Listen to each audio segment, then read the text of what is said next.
अपने पसंदीदा शो के फुल एपिसोड देखने के लिए अभी डाउनलोड करें दंगल प्ले ऐप।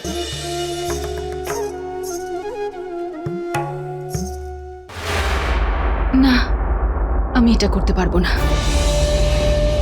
আমি তো এটা স্বপ্নেও ভাবতে পারি না মা। মানছি আমি যে পঙ্কজ আর আমি এখন একসঙ্গে থাকি না, কিন্তু আজও ওই আমার স্বামী আর সারা জীবন তাই থাকবে।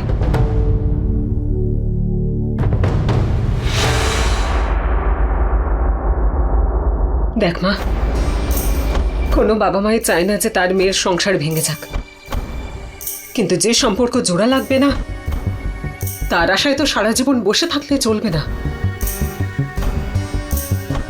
এখন তোর সঙ্গে তোর হবু সন্তানের দায়িত্বও তোর কাঁধে আছে। বাচ্চাটার দায়িত্ব নেওয়ার যোগ্যতা আমার আছে মা।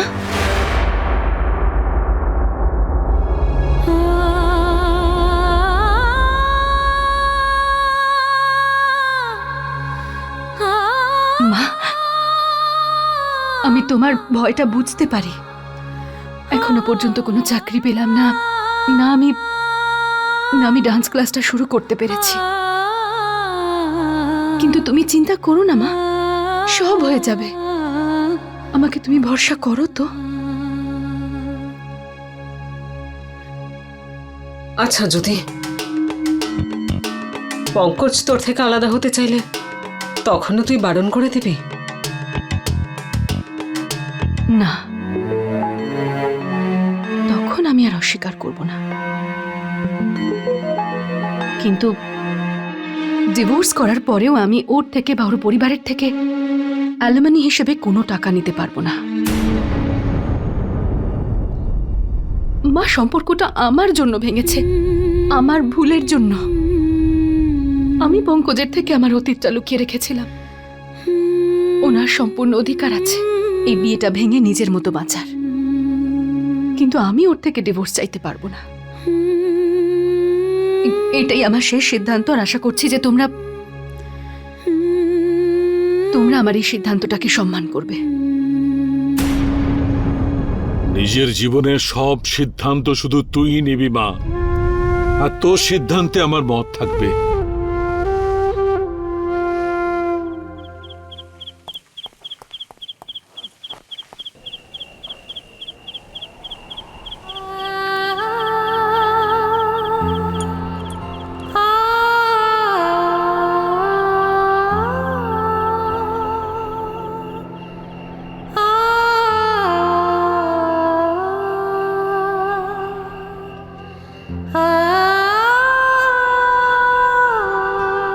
দীপু, হ্যাঁ, কি হয়েছে?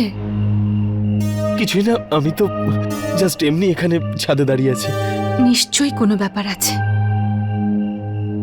বলে দে, মনটা হালকা হয়ে যাবে। আরে ছাড় না দিদি, আসলে কি জানিস, অন্য একটা ব্যাপার নিয়ে।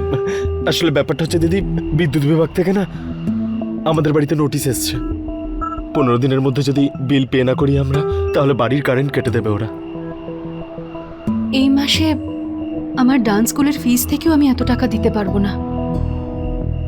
হ্যাঁ, যদি আমি একটা চাকরি করি তাহলে আমরা দুজনে মিলে সব বিলস মিটিয়ে দেব, কিন্তু ততদিন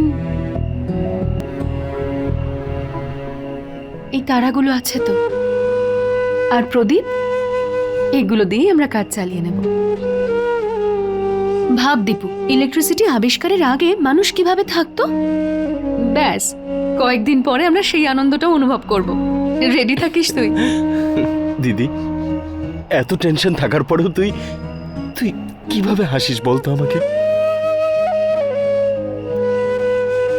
এই হাসিটুকুই তো আছে যেটা আমাদের থেকে কেউ কাটতে পারবে না। হতাশা তো সারা জীবন থাকবে। হ্যাঁ, যদি আমরা ডিপ্রেশনে চলে যাই তাহলে আমাদের হাসিটা আমাদের জীবন থেকে হারিয়ে যাবে। এবার তুই বল, তুই কাকে জেতাতে চাস, দুঃখকে নাকি আমাদের সুন্দর হাসিকে? তুইও না গ্রেট রে দিদি। তোর সাথে যে মানুষটাই থাকবে সে বেশিক্ষণ মন খারাপ করে থাকতে পারবে না। এবার বুঝতে পারছি বাবা তোর নাম জ্যোতি কেন দিয়েছিল।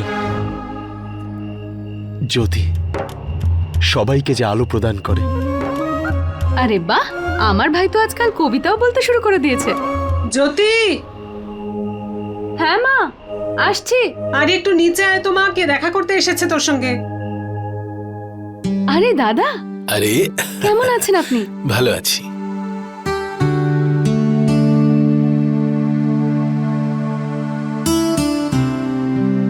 গত সপ্তাহে সাউথ ইন্ডিয়া থেকে ফিরেছি। আমি তোমায় বলেছিলাম না যে আমি ট্র্যাডিশনাল ইন্ডিয়ান ডান্স নিয়ে একটা রিসার্চ করছি।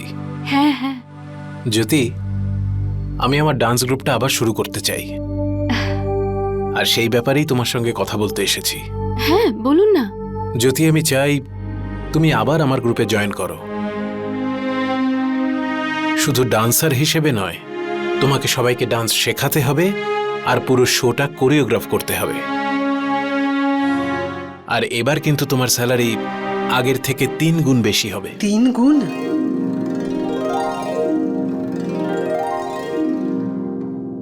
Thank you. জ্যোতি, 1 মিনিট। বাবা, তুমি আমার জ্যোতির জন্য খুব ভালো সুযোগ করে দিয়েছো, কিন্তু এই ব্যাপারে ভাবার জন্য আমাদের কিছু সময় দিতে হবে। হ্যাঁ হ্যাঁ, ঠিক আছে, কিন্তু উত্তর তাড়াতাড়ি জানালে সুবিধে হয়, কারণ আমি আমার গ্রুপ খুব তাড়াতাড়ি শুরু করতে চাইছি। জ্যোতি যদি না আসে, তাহলেই আমি অন্য কাউকে অফার করব।